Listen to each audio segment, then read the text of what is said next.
महीनों से लगातार महाराष्ट्र में जिस तरीके से खबरें उफान मार रही है कि महायुति में सब कुछ ठीक नहीं चल रहा है। महायुति के दो अहम दल, उसके नेता आपस में भिड़ गए हैं और नेता भी कौन से स्तर के, एक मुख्यमंत्री देवेंद्र फडणवीस और दूसरे उप मुख्यमंत्री एकनाथ शिंदे। दोनों के दल अलग अलग हैं दोस्तों, लेकिन अब क्या दोनों के रास्ते भी अलग होने वाले हैं? ये सवाल इसलिए उठ रहा है क्योंकि जिस तरीके से जिस कदर अब लगातार खबरों का दौर जारी है कि भाई सब कुछ ठीक नहीं चल रहा है और रार ऐसी छिड़ी हुई है कि एक दूसरे को लेकर बयान थमने का नाम नहीं ले रहे हैं। क्या अब इसके बाद महाराष्ट्र में कुछ बहुत बड़ा देखने को मिल सकता है?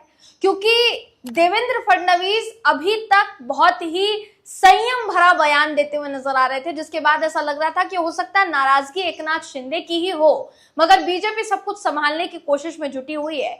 लेकिन अब देवेंद्र फडणवीस ने ये क्या कह दिया दोस्तों, ऐसा क्या कह दिया जिसकी वजह से एकनाथ शिंदे का जो दिमाग है वो खराब हो सकता है, या एकनाथ शिंदे आगे चलकर गठबंधन तोड़ने पर विचार कर सकते हैं? ये तमाम सवाल क्यों उठ रहे हैं, ये जानने के लिए आपको ये पूरा वीडियो देखना होगा, इसलिए आखिर तक इस वीडियो को आप जरूर देखिएगा। नमस्कार दोस्तों, मेरा नाम है जयंती झा और आप देख रहे हैं देश नीति। दोस्तों, महाराष्ट्र में चुनाव हुए ज्यादा समय नहीं बीता है, मगर ऐसा भी नहीं है कि अभी अभी चुनाव हुए। तो चुनाव हो चुके हैं कब के, नतीजे सामने आ चुके हैं कब के। जब से नतीजे सामने आए तब से लेकर अब तक आप कह सकते हैं कि बहुत सी चीजों में बदलाव हुआ है, क्योंकि कुछ महीनों पहले तक भी गठबंधन के तमाम दल एक साथ मिलजुल कर आगे बढ़ने के लिए तैयार हैं, एक साथ मिलजुल कर सरकार चलाने के लिए तैयार हैं। ये अभी तक सिर्फ दर्शाया जा रहा था, मगर अब बयानों का जो दौर जारी है उसके बाद ऐसा लग नहीं रहा है दोस्तों कि सरकार या गठबंधन ज्यादा दिनों तक टिक पाएगा। देखिए, देवेंद्र फडणवीस जाकर कभी ऐसे नेताओं से मुलाकात करते हैं जिससे एकनाथ शिंदे असहज हो सकते हैं। कभी एकनाथ शिंदे पहलगाम हमले के बाद देवेंद्र फडणवीस के एक मंत्री को भेजे जाने के बावजूद भी अलग से फ्लाइट कराकर पहलगाम पहुंचते हैं। कभी खबर सामने आती है कि देवेंद्र फडणवीस ने चेतावनी दे दी कि अगर एकनाथ शिंदे ने कार्यवाही नहीं की या अपने नेता की जुबान पर लगाम नहीं लगाई तो आगे चलकर सरकार उनके ऊपर कार्यवाही करेगी। अब मामला क्या है, इसको जरा समझ लीजिए।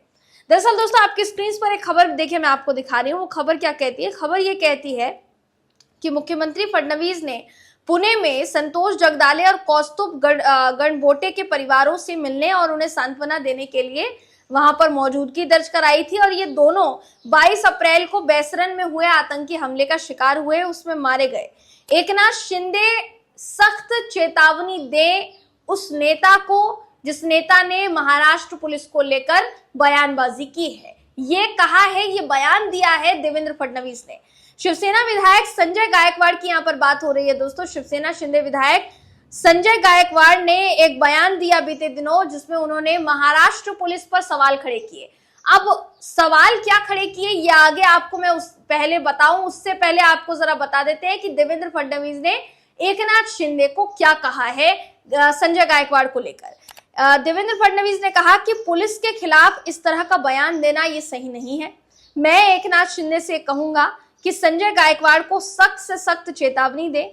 अगर वो एक ही बयान दोहराते रहे तो उनके खिलाफ कार्यवाही की जाएगी। आगे देखिए, ये भी कहा गया उनके द्वारा, संजय गायकवाड़ द्वारा, कि अब संजय गायकवाड़ ने क्या कहा ये आपको बताना जरूरी। तो संजय गायकवाड़ ने पत्रकारों से कहा था कि हमें धमकियां मिलती रहती हैं, समाज में अच्छा काम करने वालों को धमकियां मिलती रहती हैं। जब मेरी गाड़ी उड़ाने की कोशिश की गई तो पुलिस ने क्या कार्रवाई की, कोई जांच नहीं हुई।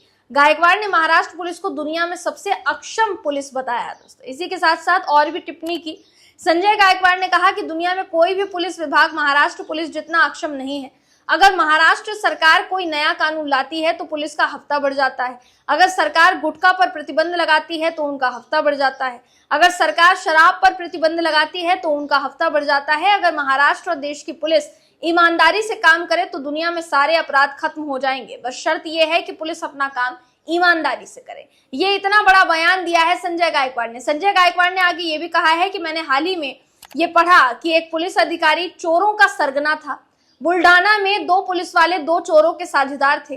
अगर वो चोरों को पकड़ने जाते तो वो पहले ही उन्हें फोन करके सचेत कर देते। पुलिस वाले लूट का माल अपने घर में छिपा लेते थे। इतना बड़ा बयान पुलिस को लेकर संजय गायकवाड़ दे रहे हैं। दोस्तों, शिवसेना शिंदे के विधायक दे रहे हैं, जो विधायक महाराष्ट्र में वर्तमान सरकार का हिस्सा है।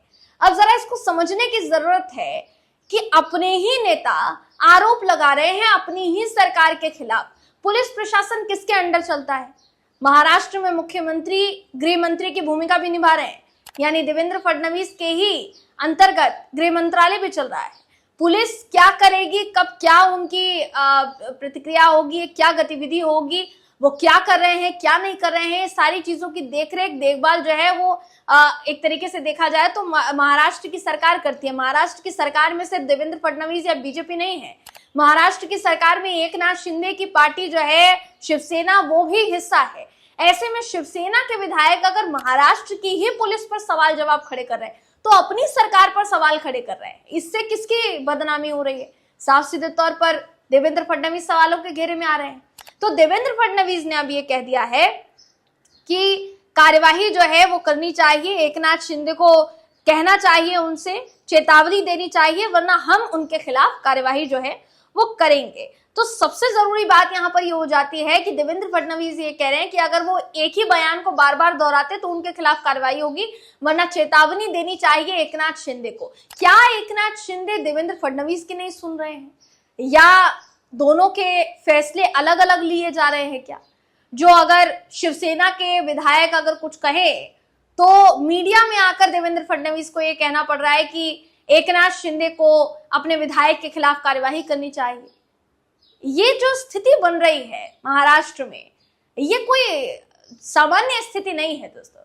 आप ये समझ लीजिए कुछ ही समय में महाराष्ट्र में बीएमसी चुनाव होने वाले हैं, और बीएमसी चुनाव से पहले अगर महाराष्ट्र की सरकार में खटपट के नजारे नजर आ रहे हैं तो इसके लिए आप जिम्मेदार किसको ठहराएंगे, और अगर इसका बाद में असर पड़ता है तो क्या क्या असर पड़ सकता है, ये कोई आम व्यक्ति भी जो राजनीति की समझ ना रखता हो वो भी अगर इसको समझे तो उसको समझ में आ जाएगा दोस्तों।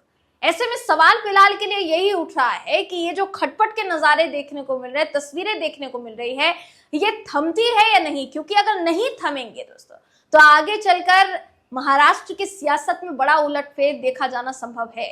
आपको क्या लगता है? आपकी क्या राय है? कमेंट करके हमें जरूर बताइएगा। अगली वीडियो में मैं आपसे फिर मिलूंगी, तब तक के लिए नमस्कार।